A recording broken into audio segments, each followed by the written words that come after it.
Bonjour tout le monde, bienvenue pour votre rendez-vous culturel de la semaine. Une petite question comme ça entre nous, juste pour commencer. Êtes-vous hexacosio yexeconta hexaphobique?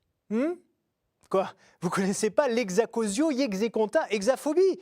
C'est la peur du 666, le chiffre de la bête. Ok, je frime un peu là, mais il y a 3 jours, j'arrivais pas à le prononcer. Puis j'ai un prompteur aussi. Mais est-ce que vous savez pourquoi le chiffre 666 est associé au mal? Comme nous en avons l'habitude dans cette émission, retour aux sources pour bien comprendre de quoi il s'agit. D'abord, la bête. Elle apparaît dans l'Apocalypse de Jean, le dernier livre du Nouveau Testament. C'est un texte prophétique de la fin du 1er siècle après Jésus-Christ et qui donne en gros les clés de l'histoire du monde et de sa fin. Au chapitre 13, il est écrit, je cite, « Ensuite, je vis surgir de la terre une autre bête. Elle avait 2 cornes comme un agneau, mais elle parlait comme un dragon.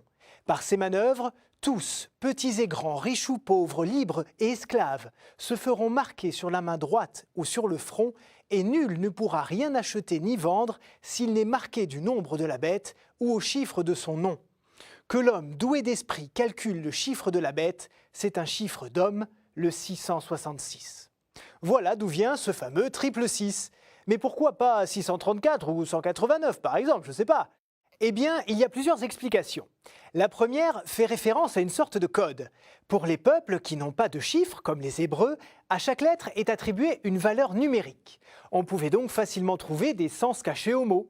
Pour le 666, par exemple, saint Irénée a émis l'hypothèse qu'il correspondait à la somme des lettres de l'Athéinos, qui veut dire Empire romain. Dans la même lignée, certains historiens affirment que ce 666 fait écho à 2 empereurs romains, bien connus pour avoir été particulièrement cruels avec les chrétiens, César et Néron. Regardez, si on retire les voyelles, leurs noms correspondent en hébreu à QSR, NRWN. Et quand on additionne la valeur de ces lettres, ça donne 666. Une façon de dire, de façon symbolique du coup, que la bête, le diable, Satan, représente tout ce qui est contre les chrétiens, donc contre Dieu.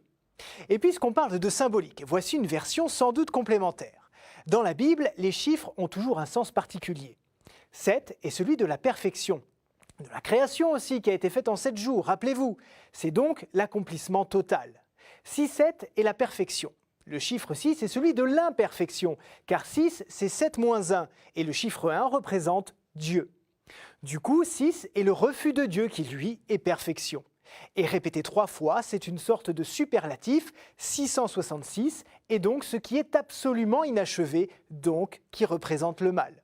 Du coup, depuis le Moyen-Âge, une longue tradition fantaisiste consiste à calculer que le nom de ses adversaires fait 666. On a même trouvé ça pour Napoléon ou Hitler, par exemple.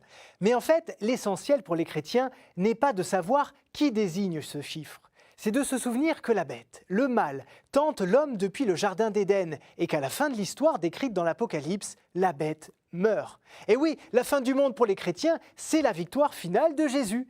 Et comme apparemment nous avons survécu au 21 décembre, oui, a priori on est toujours là, nous ne connaissons ni le jour ni l'heure de la fin de tout.